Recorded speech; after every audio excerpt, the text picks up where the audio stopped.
Hello guys, स्वागत है फिर से आपका चैनल में। दोस्तों UP triple C PT exam के जो प्रैक्टिस सेट कराया था उसी सीरीज में अगली यहाँ पे है। तो देखिएगा, बहुत ही शानदार प्रैक्टिस सेट है। जितने क्वेश्चन कराते हैं सभी अच्छे से डिजाइन किए गए हैं।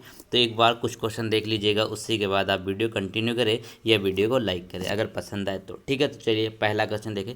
5 क्वेश्चन हिस्ट्री के पूछे जाने हैं, उसके बाद यहाँ पर आपको जो सिलेबस वाइज है सारे प्रश्न कराते हैं। ठीक है, उससे पहले यहाँ पे बहुत सारे प्रैक्टिस ऑलरेडी अपलोडेड हैं, तो उनको जाकर देखना बिल्कुल भी ना भूले। तो क्वेश्चन नंबर 1 देखिए, हिस्ट्री के 5 प्रश्नों में से। तो कहते हैं, बुद्ध की समकालीन निम्नलिखित में से किस महिला को सर्वसम्मत से स्त्री रत्न घोषित किया था। ठीक है, अब बुद्ध की समकालीन का मतलब क्या होता है, जैसे बुद्ध जब जिस समय थे उस समय कोई और भी शासक हुआ करते, अभी कोई और भी थे यहाँ पे, तो स्त्री रत्न घोषित किया गया था। तो वो कौन हो जाएंगी, वो हो जाएंगी आम्रपाली। ठीक है, आम्रपाली को यहाँ पर स्त्री रत्न घोषित किया गया था, जो बुद्ध के समकालीन हुआ करते थे। ठीक है, क्वेश्चन नंबर अगला देखिएगा। तो दूसरा वाला तो बहुत इंपॉर्टेंट है और काफ़ी बार ये क्वेश्चन पूछा जाता है। ठीक है, तो कहते क्या है कि गुलामों का गुलाम किसे कहा जाता है। ठीक है, गुलामों का गुलाम किसे कहा जाता है, तो ये हो जाएंगे आपके राइट आंसर इल्तुतमिश। ठीक है, इल्तुतमिश जो है ये गुलामों के गुलाम हुआ करते थे, याद रखेंगे। ये अच्छा क्वेश्चन यहाँ पर आपके लिए बनता है। ठीक है, और इन्हीं के समय में चालीसा का गठन भी किया गया था। ठीक है, चालीसा जो है इनके समय में ही गठन हुआ था इसका, ये भी याद रखने की बात है। अब कुतुबुद्दीन ऐबक जो थे, इन्होंने गुलाम वंश की स्थापना करी थी और ये भी यहाँ पर गुलामी हुआ करते थे। ठीक है, चलिए अब बलबम से रिलेटेड देखें। बलबम के समय में देखिए, एक यहाँ पे लौह और रक्त की नीति जो है फेमस थी। ठीक है, वो यहाँ पर याद रखेंगे, ये बलबन ने शुरू करी थी। ठीक है, क्वेश्चन नंबर यहाँ पे 3 में देखेंगे तो कहते क्या हैं कि कृष्णदेवराय ने किस नगर की स्थापना करी है। ठीक है, कृष्णदेवराय जो हैं उनके द्वारा किस नगर की स्थापना करी गई, तो 3 का जो राइट आंसर हो जाएगा यहाँ पे नागलपुर। ठीक है, कृष्णदेव राय जो हैं उन्होंने नागलपुर नगर की स्थापना करी। ये क्वेश्चन भी इम्पॉर्टेंट है। क्वेश्चन नंबर 5 देखेंगे, जो हिस्ट्री का लास्ट होगा। तो कहते क्या है यहाँ पर, किस संधि के बाद यहाँ पर सॉल्सेट तथा भरूच का राजस्व वसूलने का अधिकार अंग्रेजों को प्राप्त हुआ था। ठीक है, सॉल्सेट और भरूच 2 जगह हैं जहाँ पर राजस्व वसूलने का अधिकार अंग्रेजों को प्राप्त हुआ था।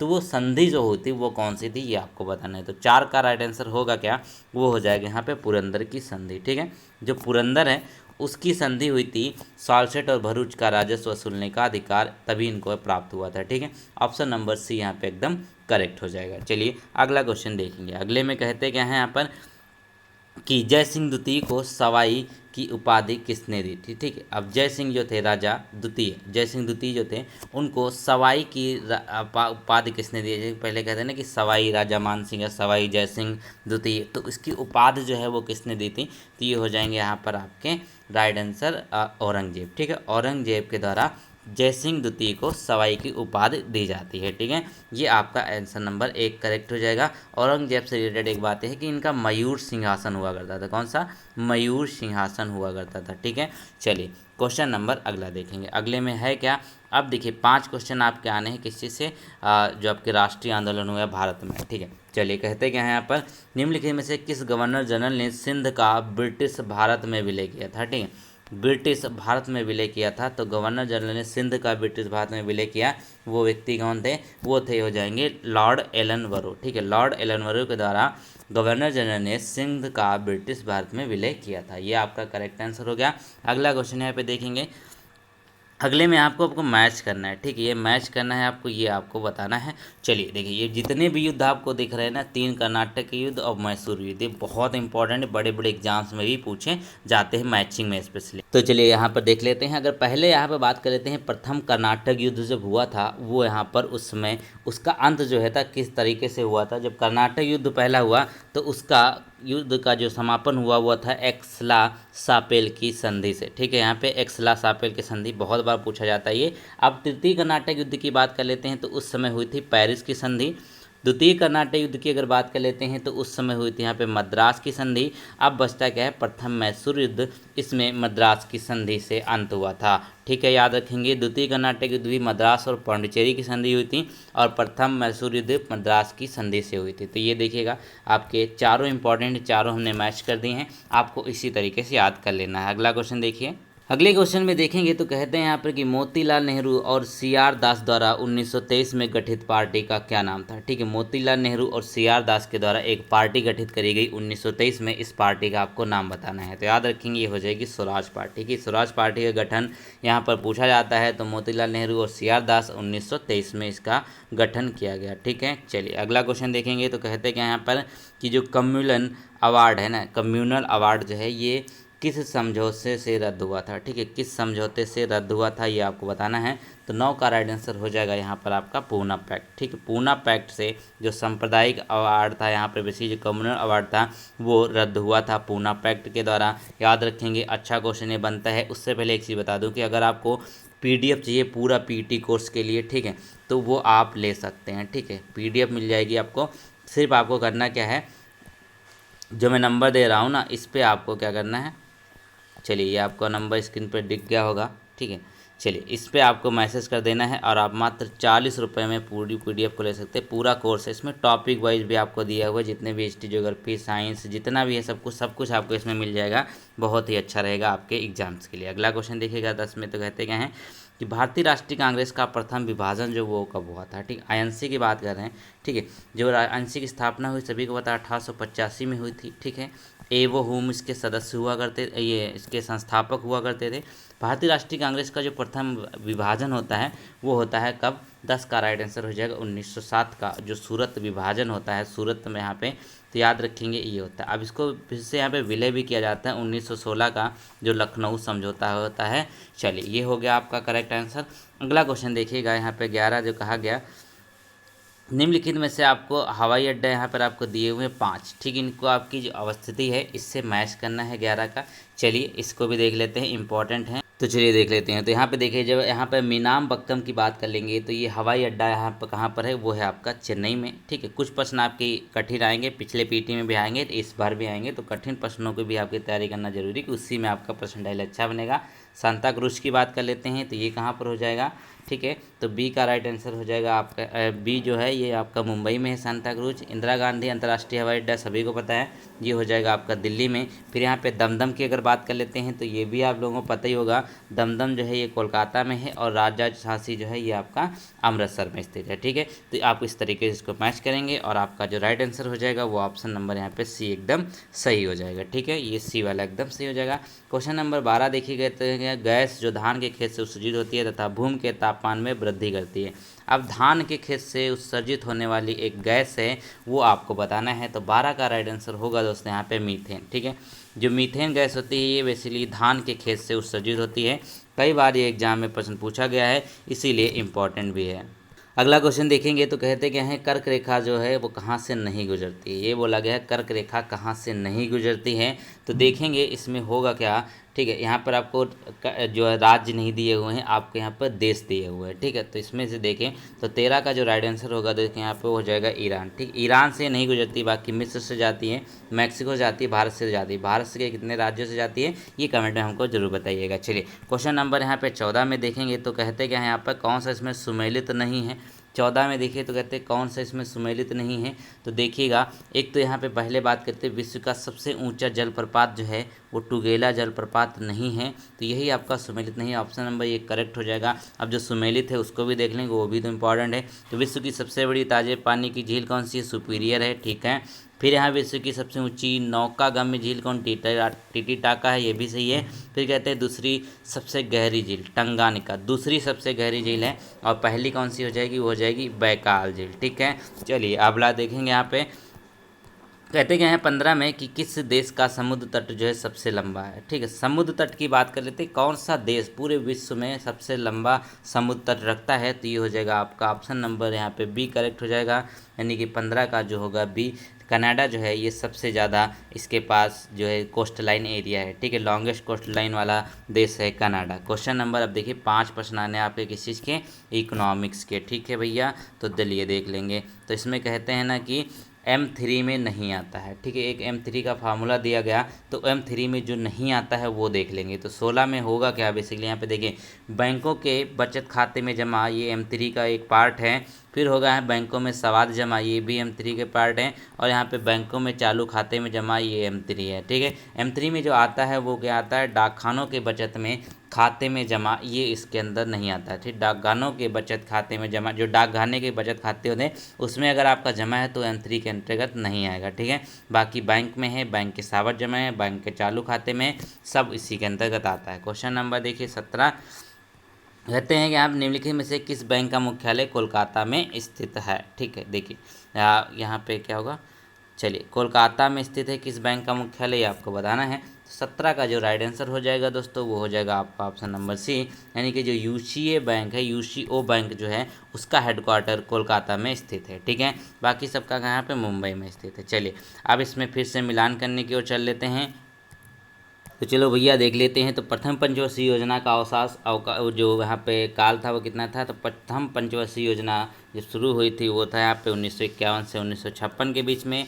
वार्षिक योजना की बात कर लेते हैं तो ये हुआ था 1966 से यहाँ पर 1969 के बीच में। ठीक है, अब यहाँ पे देखेंगे क्या होता है, जो चतुर्थ पंचवर्षीय योजना थी इसका जो समय काल था 1969 से 1974 के बीच में। और जो रोलिंग प्लान आया हुआ था वो आया था कब, वो आया था 1978 से 1989 के बीच में। ठीक है, ये आपका करेक्ट आंसर हो गया 18 वाला। चलिए अगला क्वेश्चन देख लेंगे। अगले क्वेश्चन की अगर हम बात कर लेंगे तो कहते क्या है, जो भारी जल परियोजना है जो तालचर तथा पारादीप उर्वरक संयंत्र ये कहाँ पर स्थित हैं, तो याद रखेंगे ये हो जाएगा आपका 19 का राइट आंसर, ए हो जाएगा। उड़ीसा में स्थित है भारी जल परियोजना तालचर तथा पारादीप, ये आपका करेक्ट आंसर है। अगला क्वेश्चन यहाँ पे चलिए देख लेते हैं। PDF जरूर ले लीजिएगा, डिस्क्रिप्शन में लिंक है वहाँ से भी आपको मिल जाएगी। ठीक है, तो कहते क्या हैं, भारतीय कृषि का सहचर कौन है। ठीक है, जो भारतीय कृषि है इसका सहचर कौन है, तो इसका राइट आंसर हो जाएगा यहाँ पे जंगल। ठीक है, जंगल जो है ये सहचर होता है भारतीय कृषि का, जलवायु भूमि मौसम ये सहचर नहीं, सहचर मतलब तो कंपेनियन ऑफ इंडियन एग्रीकल्चर के। ठीक है, कंपेनियन कौन होता है,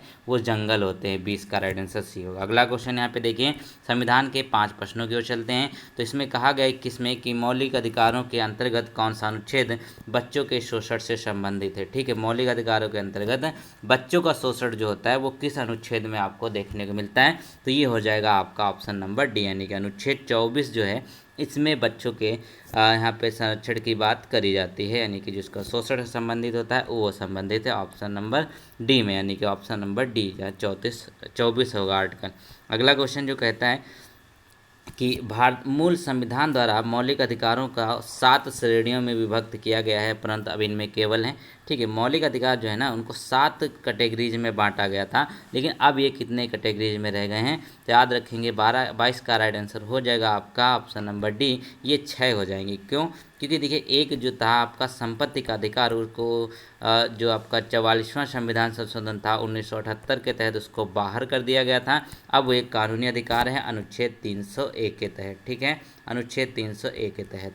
चलिए क्वेश्चन नंबर अगला देखिएगा, कहते हैं किस देश में दोहरी नागरिकता का सिद्धांत है, यानी कि पॉलिसी ऑफ डुअल सिटीजनशिप, ये किस देश में है। देखिए भारत में तो नहीं, भारत में क्या है, एक सिंगल यहाँ पे एकल नागरिकता है, यहाँ के भारतीय हैं, अगर आप किसी और देश की नागरिकता रहेंगे तो भारत की नागरिकता आपकी छीन जाएगी। ठीक है, तो 23 का राइट आंसर हो जाएगा डी, अमेरिका जो है, अमेरिका में आपको यहाँ पे 2 नागरिकता आपके पास प्राप्त हैं, तब भी वहाँ पर आप रह सकते हैं। तो पॉलिसी ऑफ डुअल सिटीजनशिप के लिए संयुक्त राष्ट्र अमेरिका जो है वो आज जिम्मेदार, यानी कि ऑप्शन नंबर डी करेक्ट है। अगला क्वेश्चन देखिए 24 कहते क्या है कि ग्राम कचहरी के दंड देने की शक्ति सीमा क्या है। ठीक है, जो ग्राम कचहरी होता है इसमें जो दंड दिया जाता है, जो पूरा मतलब इधर के पंचायत बैठ के, तो वो क्या होता है। ठीक है, तो यह होगा क्या, यहाँ पर अधिकतम 1000 रुपये तक का जुर्माना लगता है उसमें। ठीक है, जो ग्राम कचहरी के तहत कचहरी के स्तर पर दंड दिया जाता है, तो इसमें क्या होता है, आपको 1000 रुपये तक का जुर्माना लग सकता है। ठीक है, अगला क्वेश्चन देखिएगा, यहाँ पे 25 में कहते क्या हैं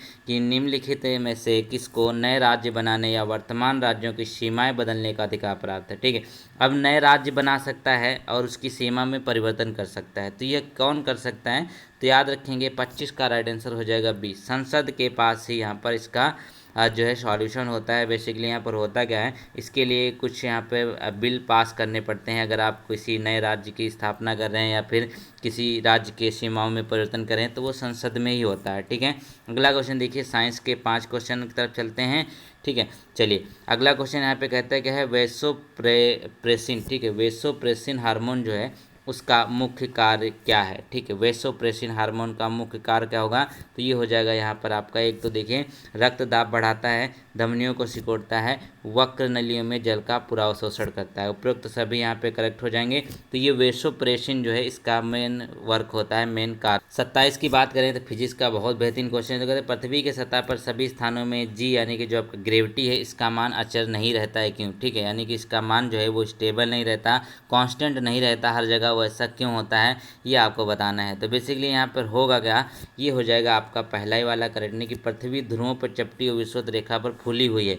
ठीक है, तो सभी को पता है वहाँ पर आपका जो जी की वैल्यू होती है वो चेंज हो जाती है, ध्रुवों पर दूसरी होती है और यहाँ पे पृथ्वी पर दूसरी हो जाती है, इक्वेटर पर दूसरी हो जाती है। तो यहाँ पे होता इसीलिए है कि पृथ्वी का जो आकार है ना उसके कारण ये होता है। ठीक है, चलिए अगला क्वेश्चन यहाँ पे देखेंगे तो कहते क्या हैं, यदि किसी पिंड के संवेग को तिगुना कर दिया जाए तो उसकी गतिज ऊर्जा में क्या फ़र्क पड़ेगा। ठीक है, यानी किसी भी बॉडी का जो मोमेंटम है वो 3 गुना कर दिया जाए। ठीक है, 3 गुना कर दिया जाए तो उसकी काइनेटिक एनर्जी पे क्या फ़र्क पड़ेगा, तो 28 का राइट आंसर हो जाएगा, वो 9 गुना हो जाती है। ठीक है, कितनी हो जाती है, वो 9 गुना हो जाती है। ऑप्शन नंबर डी यहाँ पे एकदम करेक्ट हो जाएगा। अगला क्वेश्चन देखिएगा 29 में, तो कहते क्या हैं कि बिना निषेचन से बना फल जो है वो क्या कहलाता है। ठीक है, बिना निषेचन के जो फल बना होता है उसको क्या कहते हैं, तो 29 का राइट आंसर हो जाएगा यहाँ पर आपका बी वाला। ठीक है, उसको कहते हैं पार्थेनोकार्डी। ठीक, कार्पी। ठीक है, पार्थेनोकार्पी जो होते हैं उसमें होता क्या है, जो फ्रूट होता है वो विदाउट फर्टिलाइजेशन होता है। ठीक है, चलिए क्वेश्चन नंबर 30 में देखेंगे तो कहते क्या हैं कि निम्नलिखित में से कौन सा समूह के तत्वों के परमाणु सरलता से इलेक्ट्रॉन पृथक करते हैं। ठीक है, तत्वों के जो परमाणु होते हैं वो इलेक्ट्रॉन पृथक, यानी इलेक्ट्रॉन जो यहाँ पे गेन करते हैं। ठीक है, वो यहाँ पे बात करते हैं, मैंने तो गेन नहीं, इसमें तो गिव ऑफ करना, छोड़ देते हैं जो। ठीक है, चलिए गेन लिखा होता है तो यहाँ पे मतलब वो इलेक्ट्रॉन ग्रहण कर रहे हैं। अब यहाँ पे है क्या हमारा, वो है यहाँ पे इलेक्ट्रॉन छोड़ने की क्षमता जो है वो किनके पास ज़्यादा होती है, तो 30 का राइट आंसर हो जाएगा यहाँ पे, हो जाएगा लिथियम, सोडियम और पोटेशियम। ठीक है, लिथियम, सोडियम, पोटेशियम के पास जो है इलेक्ट्रॉन छोड़ने की सबसे ज़्यादा क्षमता होती है। ठीक है,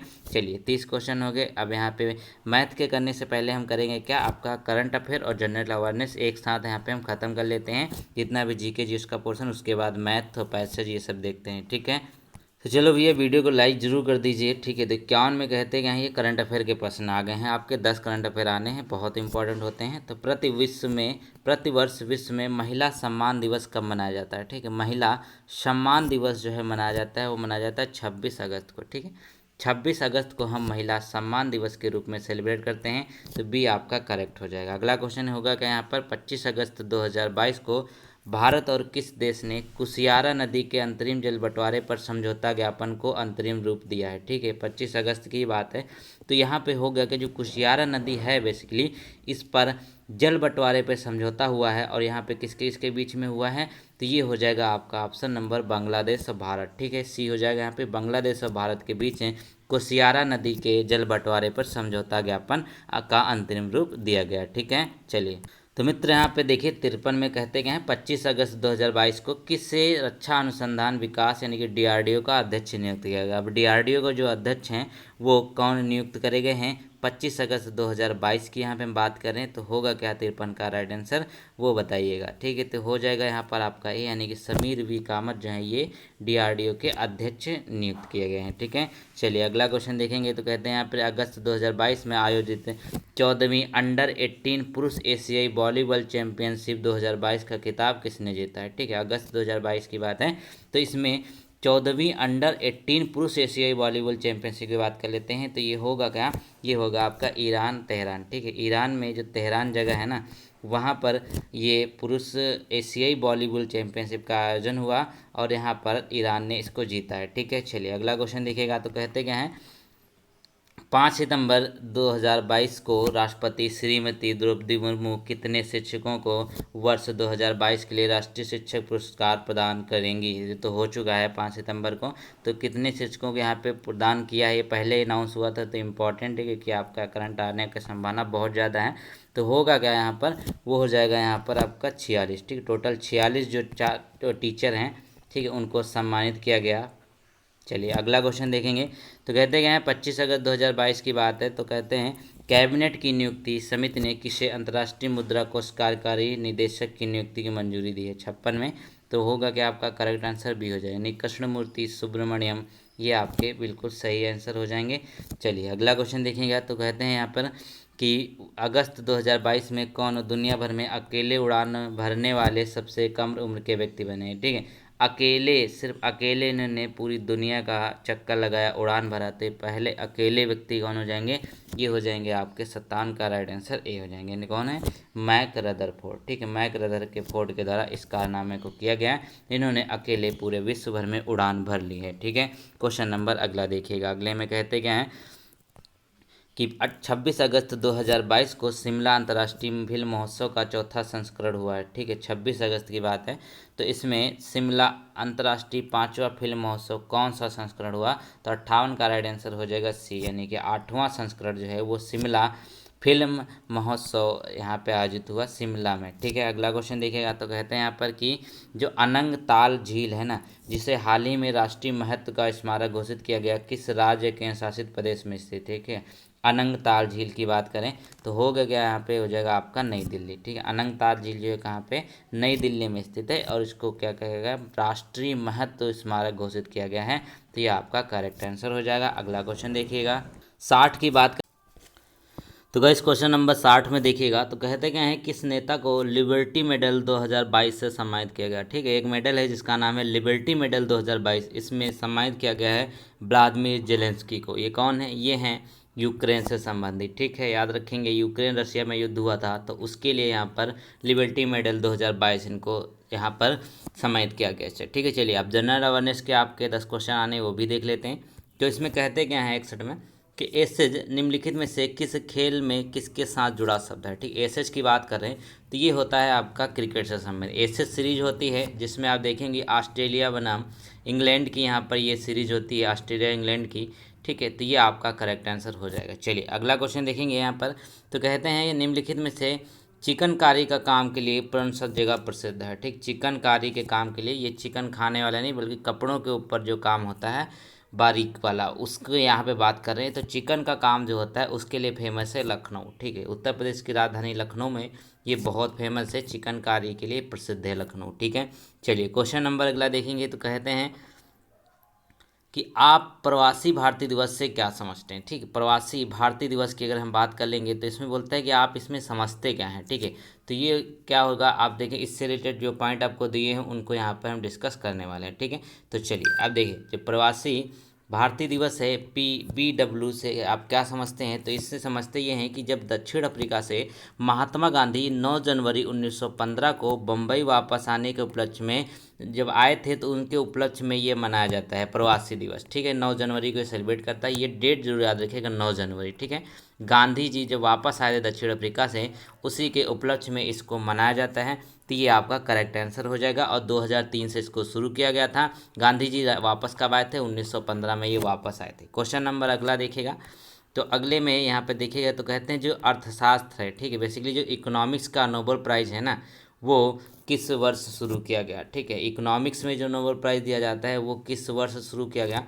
तो 64 का देखिए, अभी अपने यहाँ के जो अमर्त्य सेन है ना, अमर्त्य सेन, उनको दिया गया था 1998 में। ठीक है, अब यहाँ पे शुरू कब किया गया था।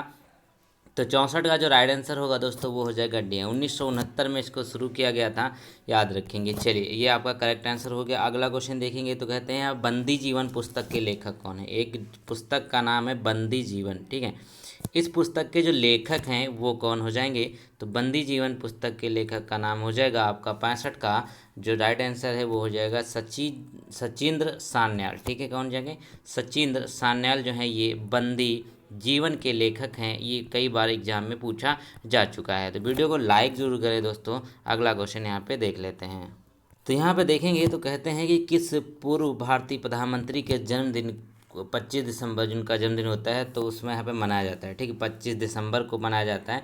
तो ये होगा क्या, 66 का राइट आंसर वो हो जाएगा बी, यानी अटल बिहारी वाजपेयी जो हैं इनके जन्मदिन को हम 25 दिसंबर को मनाते हैं। और ये बहुत ही अच्छा प्रश्न पूछा जाता है, याद रखेंगे। इसी दिन क्या मनाते हैं, 25 दिसंबर को सुशासन दिवस मनाते हैं। ठीक है, सुशासन दिवस इसी दिन हम मनाते हैं। क्वेश्चन नंबर देखेंगे यहाँ पे 67 में। तो 67 में कहा गया जो एमनेस्टी इंटरनेशनल है इसका मुख्यालय कहाँ पर स्थित है। ठीक है, एमनेस्टी इंटरनेशनल का हेडक्वार्टर कहाँ पर स्थित है। तो 67 का जो राइट आंसर है दोस्तों वो हो जाएगा यहाँ पर ऑप्शन नंबर ए, वो हो जाएंगे पीटर बेनेंसन लंदन में स्थित। ठीक, कहाँ पे है, पीटर बेनेंसन लंदन में ये स्थित है। ये आपका करेक्ट आंसर हो जाएगा। एमनेस्टी इंटरनेशनल का ये मुख्यालय है। चलिए, हो गया आपका correct answer option number A. अब देखते हैं 68 वाले। 68 में क्या करना है, आपको कुछ नाम दिए गए हैं, उसको खेल से संबंधित हैं, वो आपको मिलाना है। तो सुमेलित वाले प्रश्न पिछले पीटी में कई बार पूछे गए थे, कई प्रश्न पूछे गए थे, इस बार पूछे, इसीलिए यहाँ पे इस तरीके आप देखने को मिल रहा है। तो डोला बनर्जी जो किससे संबंधित है, याद रखेंगे ये तीरंदाजी से संबंधित हैं। ठीक है, अगला यहाँ पे देखें तो कहते हैं अपर्णा पोपट जो किससे संबंधित हैं, ये हैं आपकी बैडमिंटन संबंधित। अनुजा ठाकुर किससे संबंधित हैं, ये आपका स्नूकर से हैं।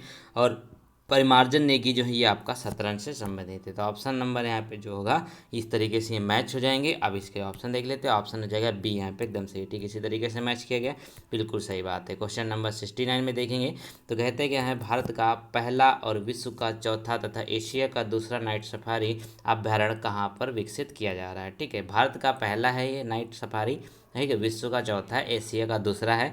तो ये जो शुरू हो रहा है 69 का राइट आंसर क्या हो जाएगा, सभी को बताना चाहिए, ग्रेटर नोएडा में। ठीक है, ये पहला नाइट सफारी जो है वो शुरू किया जा रहा है कहाँ पर, ग्रेटर नोएडा। ऑप्शन नंबर एक करेक्ट है। 70 में देखेंगे तो ये आप देखिएगा, तो कहते हैं यहाँ पर कि हाथी मैराथन निम्नलिखित में से किस शहर में आयोजित किया जाता है। ठीक है, हाथी मैराथन है ये आयोजित किया जाता है किस शहर में, तो देखेंगे ये हो जाएगा 70 का आपका ए वाला। ठीक है, त्रिचूर शहर जो है ना वहाँ पर हाथी मैराथन के रूप में एक प्रतियोगिता होती है जो आयोजित की जाती है।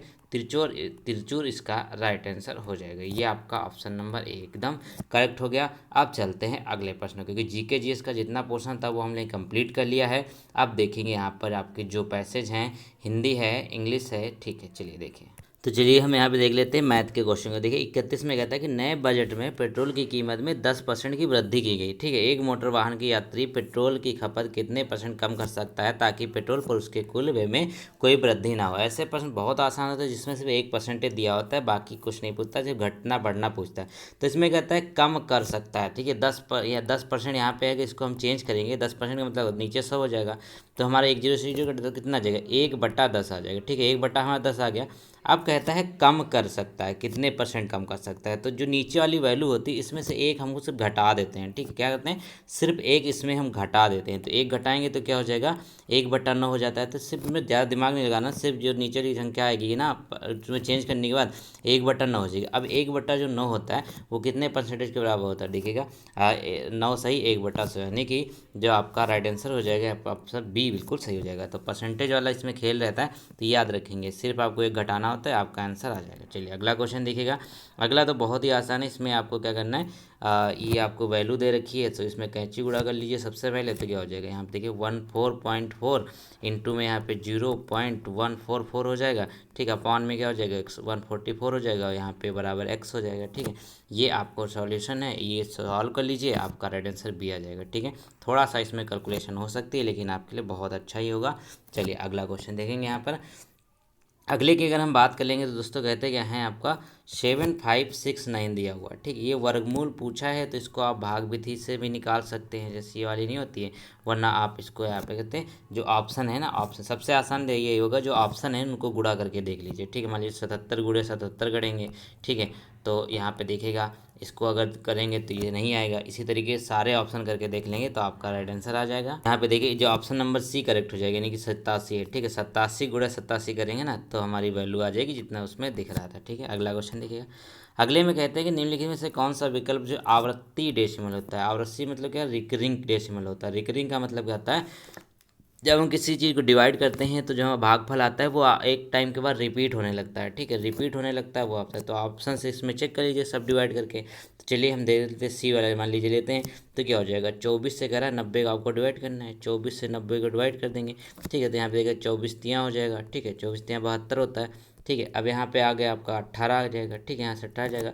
अब पॉइंट बढ़ा लेंगे, फिर जीरो बढ़ाएंगे, तो यहाँ पे आप क्या लगा देंगे, 70 लगा देंगे, ठीक है। इसी तरीके से ये 75 वैल्यू आ जाएगी नहीं, ये बार बार रिपीट होते चली जाएगी, ठीक है, इसीलिए इसके ऊपर बार लगा दे। बार का मतलब क्या है, 75 75 यहाँ पर रिपीट हो रही है, तो ये आपका रिकरिंग होता है, मतलब जो भागफल आता है उसके बाद तो रिपीट होती चली जाती हैं संख्या। ये 75 75 आएगा, चाहे जितने बार आप इसको भाग कर लेंगे, तो ऑप्शन सी यहाँ पे एकदम करेक्ट हो जाएगा, ठीक है।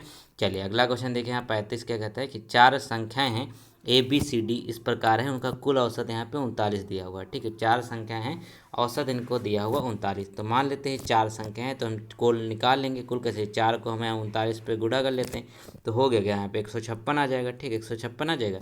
अब कहता है कुछ में जो ए और बी संख्या है उसका 29 पॉइंट है, तो मान लीजिए दो संख्याओं का यहाँ पे कितना है, ठीक है, 2 गुणा 39 कर लेंगे, ठीक है। तो ये कितना हो जाएगा, ये आपका हो जाएगा यहाँ पर 59 हो जाएगा, ठीक है।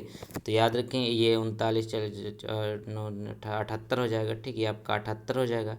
अब 78 आ जाएगा तो इसमें से हम इसको माइनस कर लेंगे, ठीक है, माइनस कर लेंगे तो हमारा बचेगा क्या वैल्यू, ठीक है, माइनस कर लेंगे तो 97 बचेगा। अब 97 है, वह 2 का आया, 2 का औसत कितना है, 97 है, ठीक है, 2 का औसत हमारा 97 है।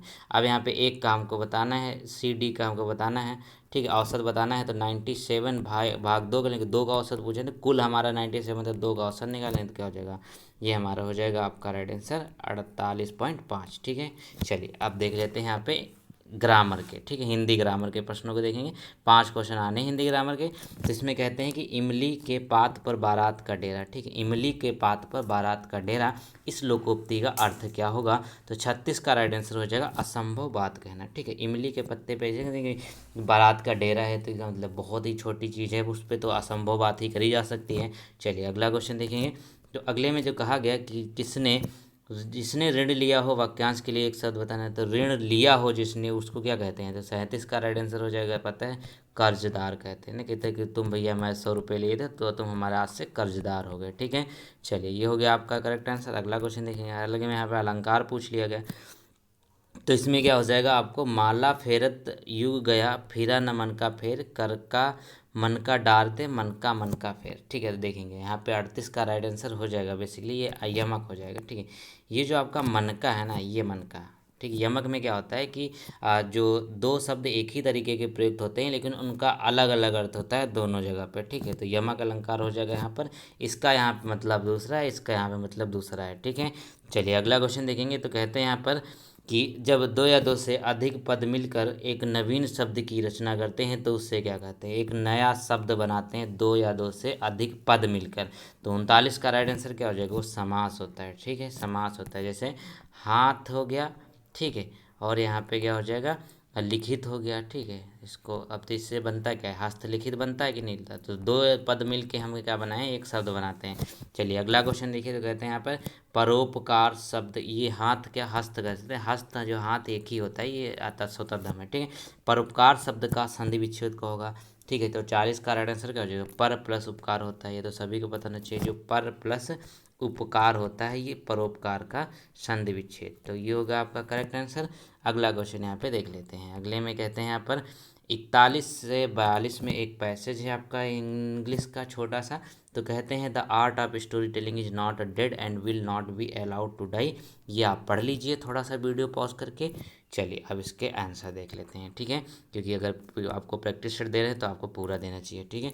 तो कहते हैं यहाँ पर विच या who following have kept this art alive for century. कहते हैं ना, किसने जो सेंचुरी बहुत सालों से इसको जिंदा रखा है, जिसने कला को, आर्ट को। तो हमने पैसेज में अभी पढ़ा था, तो उसमें हमको क्या देखते जो आपकी ग्रैंड मदर थे ना वो रखते हैं। जैसे तो नॉर्मल सी बात है, जो दादी अम्मा होती हैं वो पुराने रिचुअल्स जितने भी होते हैं वो सब जिंदा रखती है। तो वही इस पैसेज में बताया गया। अगला क्वेश्चन कहता है कि why is necessary to keep the art alive, ठीक है। जो आर्ट है उसको ज़िंदा रखना ज़रूरी क्यों है, जो पुरानी चीज़ें होती हैं उसको, ठीक है। जैसे कोई रिचुअल्स हो गए, त्यौहार, कुछ भी होता है तो ज़रूरी रखना क्यों होता है। तो 42 का राइट आंसर क्या हो जाएगा, कहते हैं ना कि children love to listen the story, ठीक है। ये बताया गया, पैसेज में बताया गया, अपने हिसाब से नहीं बता रहा हूँ, पैसेज में बताया गया कि बच्चे जो है स्टोरी सुनना जो है उनको अच्छा लगता है पुराने ज़माने की, ठीक है। चलिए अगला क्वेश्चन कहते हैं यहाँ पर कि एक्सप्लेनेटरी सेंटेंस आपको बताना है, ठीक है। एक्सप्लेनेटरी सेंटेंस जो आपको बताना है तो ये क्या होगा। तो देखिए यह तो आपका साइन होता है, तो इस चारों में साइन लगा हुआ है, तब इसको हम क्या करेंगे। चलिए अब इसको पढ़ के देखेंगे कौन सा हमारा सही बैठ रहा है। तो पहला देखेंगे what an unhappy life he leads, ठीक है। तो सभी को पता है यही आपका करेक्ट हो जाएगा, ठीक है। वाट अनहैप्पी लाइक ही डेड, ये नहीं होगा, ठीक है, ये नहीं होगा। तो आपका ऑप्शन नंबर ए करेक्ट हो जाएगा। अगला क्वेश्चन देखिए, अगले में कहा गया कि which part of speech is found by adding at, ठीक है। एट अगर हम यूज करते हैं तो किस प्रकार का हमको सफिक्स, ये एट सफिक्स है। जैसे हिंदी में क्या होता है उपसर्ग और प्रत्यय होते हैं, तो इसी तरीके से इसमें एट होता है, ठीक है। जैसे नेगोशिएट हो गया, तो इसी तरीके से कई सारे वर्ड बनाए जा सकते हैं। तो 44 का राइट आंसर क्या हो जाएगा, ये होता है आपका वर्ब, ठीक है। वर्ब कहते हैं, वर्ब बन जाता है, इसको अगर जोड़ देते हैं एट में, ठीक है। जैसे इमीडिएट होता है, इमीडिएट होता है, ठीक है। इससे बहुत सारे आपको वर्ड देखने मिल जाएंगे। तो अब यहाँ पे 45 में कहते हैं कि in the sentence identify the segment which contain the grammatical error, ठीक है। जिसमें एरर है देखिए, तो कहते हैं she got two quick promotions in order that she has to good communication skills, ठीक है। तो 45 में जो एरर है वो आपको कहाँ देखने को मिलती है, ठीक है। तो यहाँ पे promotion in order that, in order that यहाँ पे नहीं होगा, ठीक है। तो ये आपका, तो हम यहाँ पे क्वेश्चन नंबर 46 जो कर रहे थे, इसमें कहा था कि नहीं एक घड़ी सुबह 8 बजे दर्शाती है, बजते हैं उसमें, ठीक है। तो घड़ी दोपहर बाद अगर 2 बजेगा तो कितने डिग्री का कोण बनाती है, ठीक है। एक घड़ी बना लेते हैं गोल सी, तो कुछ ज़्यादा ही गोल नहीं बनी, बहुत ख़राब बनी है। तो 8 अगर बजेंगे तो देखिए एक सुई यहाँ पे 6 होता है, ठीक है। यहाँ पे 3 होता है, ऊपर 12 होता है, इधर 9 होता है, ठीक है। 8 बजेंगे तो लगभग सुई यहाँ पे होगी। अब बड़ी वाली सुई 12 पे होती है, ठीक है। बड़ी वाली 12 पे होती है और ये 8 होती है। अब बोलता है कि यहाँ पे अगर 2 बज जाएंगे, ठीक है। अब 2 बजेंगे तो इस घड़ी में, इसी घड़ी में देखें 2 बजेंगे तो यहाँ पे 2 यहाँ पे होता है ना, 2 12 और 3 के बीच में होता है 1 2। तो ये हो गया हमारा, देखिए एक सीधी लाइन बन रही कि नहीं, क्योंकि बीच वाली जो बड़ी सुई है वो तो हमेशा 12 पर रहेगी। अगर एग्जैक्ट टाइम यहाँ पे बात करें 2 बज रहा है 8 बज रहा है, तो 8 बज रहा है 2 बज रहा है, एग्जैक्ट यहाँ पे देखिए एकदम सीधी लाइन। अब जहाँ पे सीधी लाइन होती है वहाँ कितने डिग्री का होता है, 180 डिग्री का एंगल होता है। तो ये आपका एकदम करेक्ट हो जाएगा। चलिए अगला क्वेश्चन यहाँ पे कहते हैं कि जो आपका एम और एफ एक विवाहित दंपति है, ठीक है। यहाँ पे चलिए देख लेते हैं, एम और एफ जो है एक विवाहित दंपति हैं, ठीक है। ये हो गया आपका। तो चलिए एक बार इसको फिर से पढ़ लेते हैं। तो एम एफ एक विवाहित दंपति है, ठीक है। हम यहाँ पे देख लेते हैं एम एफ जो है एक विवाहित दंपति है, ठीक है। ये देख लेते हैं, ये पति पत्नी आपस में। तो ए और बी बहनें हैं, ठीक है। इसको हम अभी छोड़ देते हैं, कोई रिलेशन यहाँ पे मिल नहीं रहा। तो एफ ए की बहन है, ठीक है। एफ की जो है वो ए की बहन है, ठीक है। ए की बहन है यहाँ पे, तो ये हमारा क्लियर होगा कि ये जो है फीमेल है, ये हमारी मेल है, ठीक है। अब यहाँ पे देखिएगा, तो अब ये दोनों भी बहनें हैं, ये भी बहन है, ठीक है। यहाँ पे देखिए ए और बी ये भी बहन है, ठीक है। तो ये हो गया, ये बी वाला है, ठीक है। अब बोलता है कि बी एम की क्या लगती है, ठीक है। एम है यहाँ पे इसके, ये देखिए अगर बीबी की बहनें हैं तो क्या लगती हैं, साली लगती हैं, सिंपल सी बात है। ऑप्शन नंबर सी करेक्ट हो जाएगा, ये आपका सी करेक्ट हो गया। चलिए अगला क्वेश्चन यहाँ पे हम देख लेते हैं। अगले में बात कर लेंगे 48 में। तो कहते हैं किसी निश्चित सांकेतिक भाषा में विक्ट्री को ऐसे लिखा जाता है, ठीक है। अब यहाँ पूछ संकेत में फेल्योर को कैसे लिखा जाता है, तो इसको थोड़ा ध्यान से देखेंगे। तो वी के बाद आया क्या, सीधे वाई आ गया, ठीक है। तो V U V W X Y, ठीक है। 2 का गैप चल रहा है, +2 का है। आई में भी +2 का गैप है, सी में भी +2 का गैप है, टी में भी +2 का गैप है, सब में यहाँ पे +2 का गैप चला। तो एफ में हम अगर +2 जोड़ेंगे तो क्या हो जाएगा, एफ जी एच आई हो जाएगा, ठीक है। यहाँ पे आई आ जाएगा। फिर ए में हम यहाँ पे अगर दो दो जोड़ 2 का गैप देखेंगे तो ए बी सी डी आ जाएगा, डी आ जाएगा, ठीक है।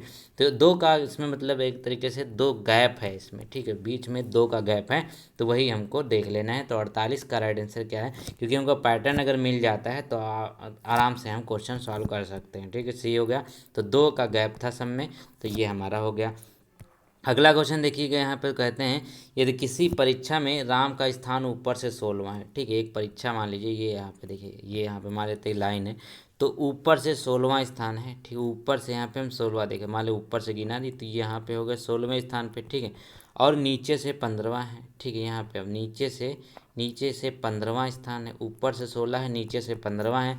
तो अब देखिएगा कितने हैं, तो देखिए 16 और 15 को हम जोड़ देते हैं, ठीक है, 16 और 15 को हम जोड़ देंगे तो क्या हो जाएगा, कितना हो जाएगा, 6 5 31 हो जाएगा, ठीक 31। अब एक चीज़ देखिए, हमने ऊपर से जोड़ा नीचे से जोड़ा तो 2 बार ये काउंट हो गए कि नहीं हो गई, तो इसमें से एक माइनस कर देते हैं तो क्या हो जाएगा, 30 हो जाता है। तो 49 का राइट आंसर क्या हो जाएगा, ऑप्शन नंबर ए यहाँ पे एकदम करेक्ट हो जाएगा, 49 का ए करेक्ट हो जाएगा, ठीक है। आसान था। अगला क्वेश्चन देखिएगा, अगले में कहते गए हैं कि सबसे अलग संख्या को ढूंढना है आपको। इसमें सबसे अलग संख्या 2 9 28 63 और 126, ठीक, इसमें आपको एक सबसे अलग संख्या को ढूंढना है, तो ये आपको बताना है। तो चलिए इसको हम आपके लिए छोड़े दे रहे हैं, इसका कमेंट में आंसर बताइएगा, वरना मैं इसको जो आपकी यूट्यूब का कम्युनिटी टाइप है इसमें इसका सॉल्यूशन डाल दूँगा। एक क्वेश्चन मात्र आपके लिए छोड़ रहे हैं रीजनिंग का, क्योंकि ठीक है, तो इसको आप करिएगा। अब पूरे प्रैक्टिस सेट में क्या बचा है, आपका ग्राफ बचा हुआ है, ठीक है, और उसके साथ साथ यहाँ पर पैसेज बचा हुआ। तो पैसेज कराने से कोई फ़ायदा है नहीं, 2 पैसेज आएंगे आपके हिंदी के और इंग्लिश के, ठीक। इंग्लिश का तो मैंने करा दिया, हिंदी के 2 पैसेज आएंगे और आपका ग्राफ आएगा, ठीक है। तो देखिएगा ये आपका ग्राफ है, ये आपका पैसेज बचेगा। तो पैसेज तो आप लोग आसानी से कर लेते हैं, कोई दिक्कत नहीं होती है।